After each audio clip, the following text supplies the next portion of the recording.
Hello. हाँ विद्यार्थियों, आज हम कक्षा 9 की आज विज्ञान में अध्याय हम 13 देख रहे हैं। और 13 अध्याय था हम बीमार क्यों होते हैं। तो हम बीमार क्यों होते हैं इस अध्याय के अंतर्गत आज हम जान रहे हैं रोग और इस रोग के कारण। ठीक है, रोग मतलब होते क्या हैं और रोग क्यों होते हैं, इसके विषय में जरा सा हम जान रहे हैं। हम थोड़ा सा ये जानते हैं, जैसे हम सामान्य तौर पर जब हम स्वस्थ रहते हैं तो हम प्रत्येक हर कार्य को हम करने के लिए हम समर्थ रहते हैं।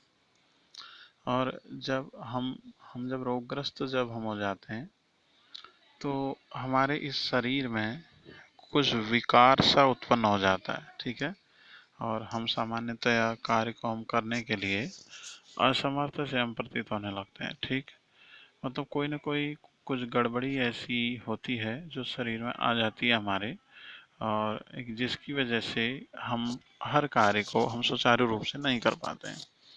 मीन्स कोई कोई कार्य हम जैसे हम करते हैं लेकिन हमें ऐसा लगता है कि हम कहीं ना कहीं से अस्वस्थ हैं या इस कार्य को हम सही ढंग से हम नहीं कर पा रहे हैं।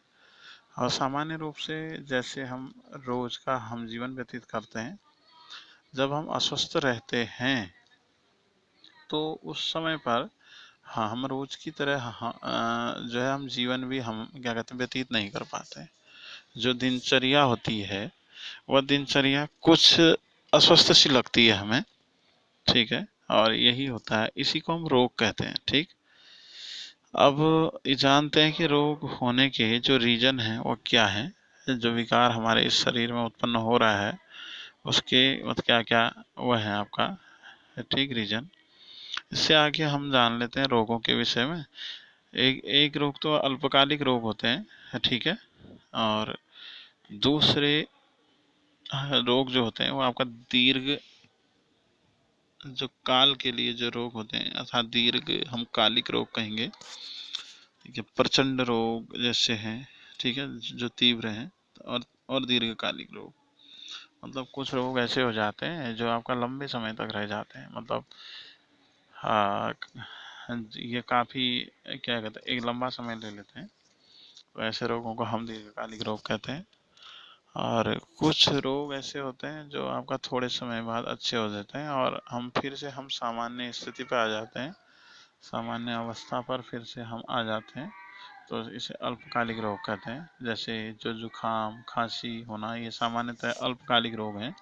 ठीक है, और टीबी हो जाना, ठीक, या कैंसर हो जाना ये दीर्घकालिक रोग हो गए। अब रोग के जो कारक हैं उनके विषय में हम जानते हैं। पहला तो संक्रामक या असंक्रामक जो कारक हैं उनकी हम चर्चा कर रहे हैं। मतलब अगर कोई रोग एक व्यक्ति से अगर वो दूसरे व्यक्ति को आ जा रहा है तो ऐसी स्थिति में हम उस रोग को कहते हैं हम संक्रामक रोग।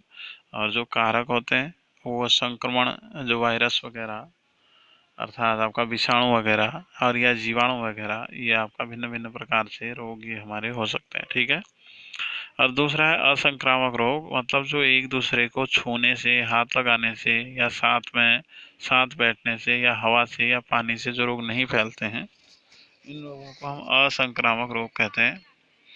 जैसे अंदरूनी रोग कुछ हैं, जो पेट की कुछ बीमारियां हैं, ये असंक्रामक रोग हैं। ठीक है, और इनके जो कारक भी असंक्रामक होते हैं। और इसके साथ साथ हैजा है, ठीक है, ये ऐसे रोग हैं, ये संक्रामक रोग हैं जो एक से एक दूसरे को फैलते हैं। ठीक है बच्चों, अब शेष चीज़ें इसमें दे रखे हैं, कुछ यहाँ पे कुछ प्रश्न दिए हैं। पहला प्रश्न है, ऐसे 3 रीजन लिखिए, मीन्स आप कारण देने हैं जिससे आप ये सोचते हैं कि आप बीमार हैं, आप चिकित्सक के पास आप जाना चाहते हैं, और यदि इनमें से कोई भी एक लक्षण हो तो आप फिर भी आप चिकित्सक के पास आप जाना चाहते हैं, क्यों और क्यों नहीं। ठीक है, इसका उत्तर है यदि हम बीमार होते हैं तो हमें कोई भी रोग के लक्षण अगर हमें क्या करते हैं मतलब यहाँ दिखाई देते हैं, जैसे सिर दर्द हो जाना, ठीक है, और या दस्त हो जाना। और अगर हम बीमार होते हैं तो हम मानसिक रूप से भी हम अस्वस्थता कुछ महसूस करते हैं। और यदि जैसे हम बीमार होते हैं, ठीक, और हमारे किसी मतलब उस शरीर का कोई अंग जो होता है वो ठीक ढंग से जब काम नहीं कर रहा होता है, ठीक है, रोग का चिन्ह दिखाई देने पर या लक्षण दिखाई देने पर हम डॉक्टर के पास आपका जाना चाहते हैं। अब दूसरा इसमें है कि निम्नलिखित में से किसके एक लंबे समय तक रहने का कारण आप समझते हैं कि आपके स्वास्थ्य पर इससे बुरा प्रभाव पड़ेगा और क्यों? पहला, यदि आप पीलिया से ग्रस्त हैं। दूसरा, यदि आपके शरीर पर जूं जूं लाइस जिसे कहते हैं वो है। यदि आप मुहासों से ग्रस्त हैं। बात आती है इसमें से एक और नंबर की, यदि पीलिया रोग हमें होगा तो उसके जो प्रभाव होते हैं वह दीर्घ आपका काल के लिए होते हैं, या दीर्घ हम कालिक कह सकते हैं इसे, क्योंकि यह एक चिरकालिक रोग होता है, ठीक है। और इसी का ब नंबर कुछ इस प्रकार से है कि जूं जो होता है एक परजीवी होता है बाह्य, ठीक है, और यह आपका कुछ समय बाद अपने आप ठीक हो जाता है। मतलब यह आपका कुछ समय ही रहती है और इसके द्वारा हमारे इस शरीर पर दीर्घकालिक जो प्रभाव है वो नहीं होते हैं, ठीक। हाँ कि मुहासे हैं और इनसे भी कुछ कि दीर्घकालिक जो होते हैं आपका ये प्रभाव नहीं होते हैं। तो इनमें से जो पीलिया है ये रोग ही ऐसा है जो दीर्घकालिक है, ठीक है। अब बात करते हैं अगले, इसकी रोग को फैलाने के जो साधन हैं वो क्या क्या हैं।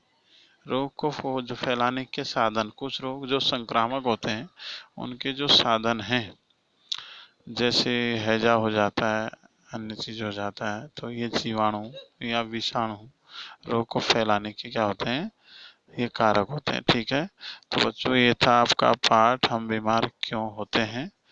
आगे आपने और रीडिंग कर लेनी है।